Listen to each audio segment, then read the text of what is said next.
the monsters, and I never knew how to control them. My thing was always drugs or anger. And, you know, I never knew how to take all that energy, that negative energy, and turn it into something positive. So I've thought at times my injury was the best thing that ever happened to me. Not in the outcome or whatever, but yeah, not the physical part. Not the physical part, but mentally, it set me onto a different path. Oh, absolutely. This injury, yes, you know, I became paralyzed. I became a quadriplegic. There's a lot I can't do physically. I know this, but mentally, it turned me into a savage. Yeah. Mentally, I will take on the world. I will, like I tell my therapist, you know, you can't wear me out. Try it. Please try it. Try it. Awesome. Physically, you know, when you take me off the treadmill, I'm going to fall into your arms because I physically can't do it. But mentally, I'll go all day long. Yeah, you pushed yourself to your breaking point. That's awesome. Yeah. There's been times up at OSU I've pushed myself and I've passed out and I've woke up like, oh shit, I know what happened. And they're like, Sean, like you almost died on us. Please don't ever do that. And I'm like, you know, you either go hard or you don't. Yeah. You know, you're always the videos I've watched. You're always talking shit to the therapist, and you got to, dude. I mean, if you're not begging them to turn up the heat, you know. Yeah. Oh yeah, you have to. I mean, I see so many people. I mean, they're there physically. You know, they're there. Yeah, they're there. They do. You know, whatever physical therapy thing they're doing. But you know, their attitude. They don't want to be there. You know, when I'm there, I'm laughing. I'm kidding. I'm joking. I'm focused. I will joke. I'll kid. I'll laugh. But I'm 100%. You know, military minded. I'm focused. I'm on a mission. Yeah. And you know, not a damn thing's going to stand in my way. So Absolutely. and it upsets me when I see. You know, if you don't want to be there, don't be there. You know, you're wasting. You know, you're wasting a spot that I could take. You know, I could use extra time, or you're wasting it on somebody who you know really wants to truly you know better themselves. Yeah, and you know to be an asshole towards the therapist and the people around you, they're here to help you. You know, you want to be a dick, then go somewhere else. For sure. So I mean, yes, this injury has stopped me from doing a lot, but it's mentally it's opened me to endless of possibilities. Yeah, endless possibilities for sure. Because I know deep down, I know a lot of people, you know, will say, you know, you're an inspiration. You do this, you're going to walk again. I know deep down that one day I will walk again. It's not going to be today. It won't be tomorrow. It may not be even, you know, 5, 10, 15, 20 years down the road. But every single day I'm going to put in work and I'm going to, you know, give it my all or I will leave this earth and I will, you know, die trying. Dude, that is the definition of an iron will right there. Oh, yeah. Yeah, that's all I can say. You know, I can make posts. I can talk shit all day long. I can talk shit with the best of them. But I will let my actions speak for me because I know in my mind I can do anything. You know, when your mind and body connect, you become limitless, and I've become limitless in my mind. And there's not going to be a thing on this earth that's going to stop me from accomplishing that. That's the best. That's all I can say. That's you know, I'll let my attitude. I will let my actions do the talking, and you know, it's not going to. It won't be 5 years. It may not even be 10 years, but eventually, it has to happen. Yeah, man. The cool thing is that you're okay with that. That like it takes time. Yeah. Yeah. That you're okay with committing to the process of it. Yeah. And know that the outcome might not be right away. So some people may not have even come close to what you've gone through, physically, mentally, any of it. But there's a lot of people that still give up. They're at a place where they're just like, I don't know what to do. I don't feel like I can overcome even the small demons that they have. You've overcome so much that it's like such an inspiration to other people that, I mean, that's a testament to what you can do in your mind, that you can basically just make that commitment and be like, you know what, it's a process, but I'll get there. I want to ask you, what makes you feel good about yourself these days, like post-injury? Honestly, what makes me feel good is helping others, and just being the light in somebody's dark time.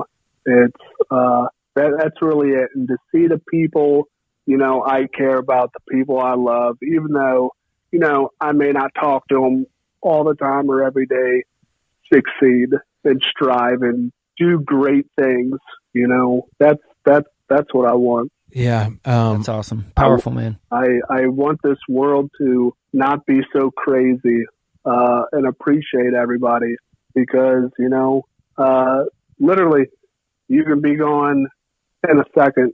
I could be talking to you guys right now and I could get in a car and leave and get hit by a car and be dead. Yeah. And that's it. So the message, I just want to leave this world better than it was before I came in it. And that's all. So awesome. Is your whole thing like live for today?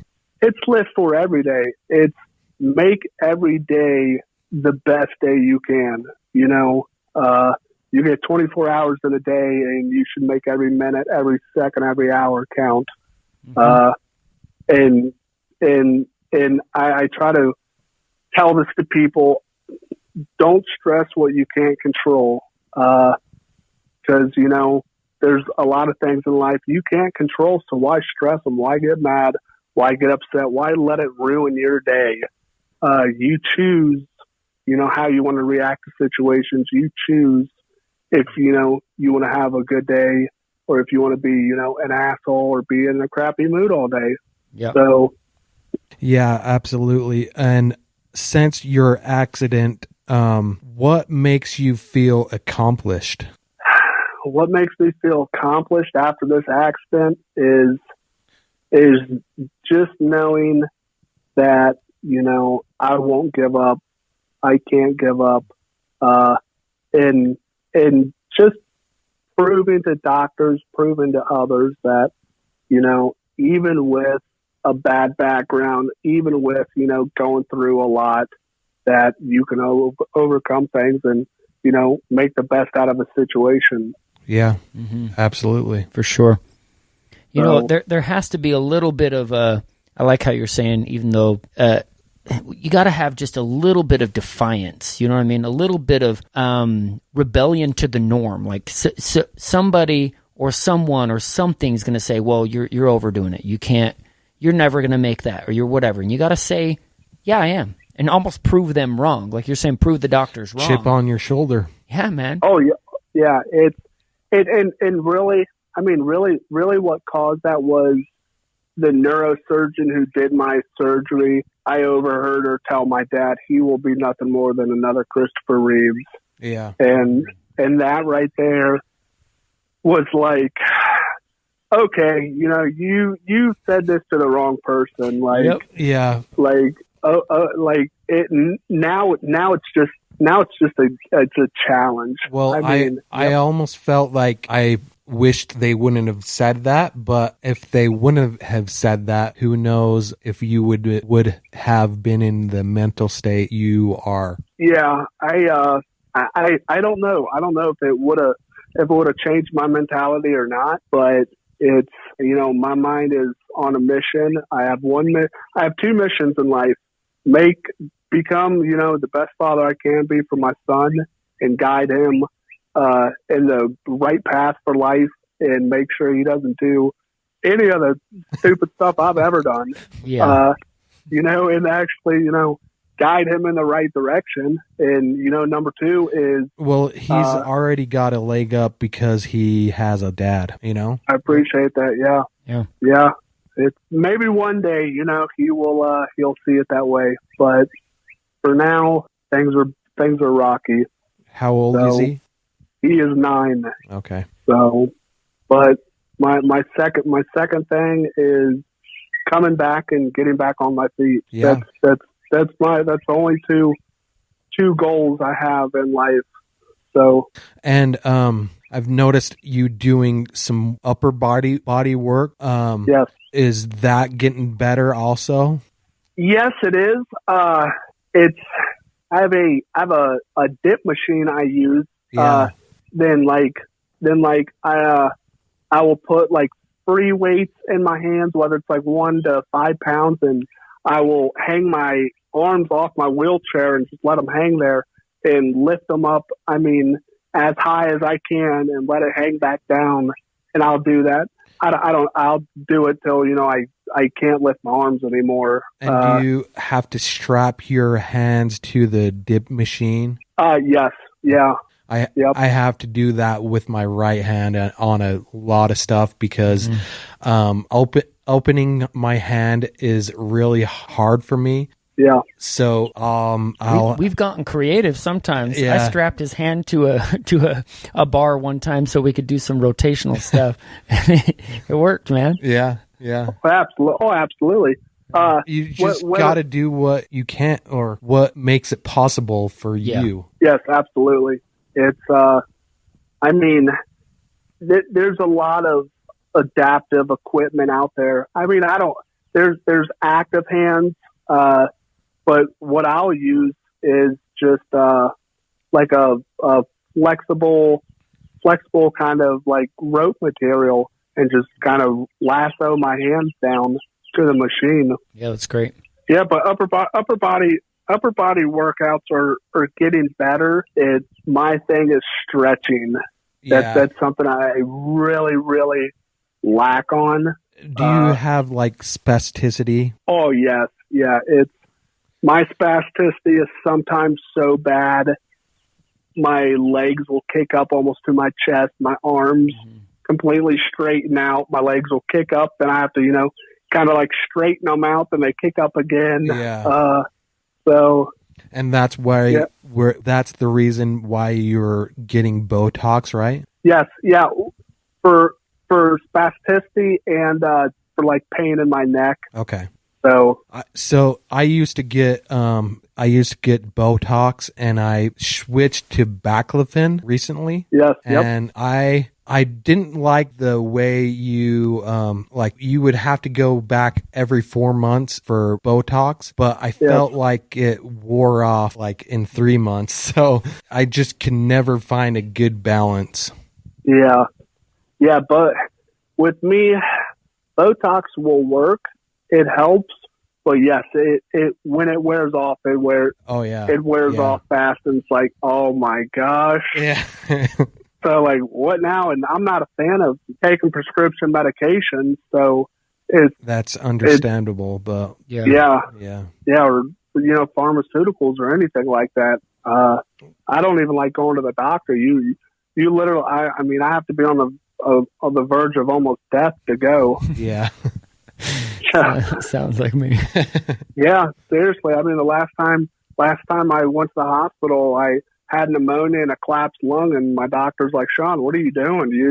You have to go to the ER like right now." Yeah. So, yeah, I try to stay away. I mean, I love the medical field. I have a lot of friends in the medical field, but I try to stay away from hospitals and doctors. Yeah, they're there for use when you need it, and I like that. Yeah. So, you talked about a little bit about who is motivating you right now. You talked about Dakota Meyer and a couple other people, but is there anyone else that you really look up to and has been driving you through this experience? Yeah. Number one, my son, my father, my family. Especially my father, he's been there through, everything. He's been every collapsed lung, he's in the room, every bronchoscopy, every time the doctor comes in, he hasn't missed a day. So that's a big motivation.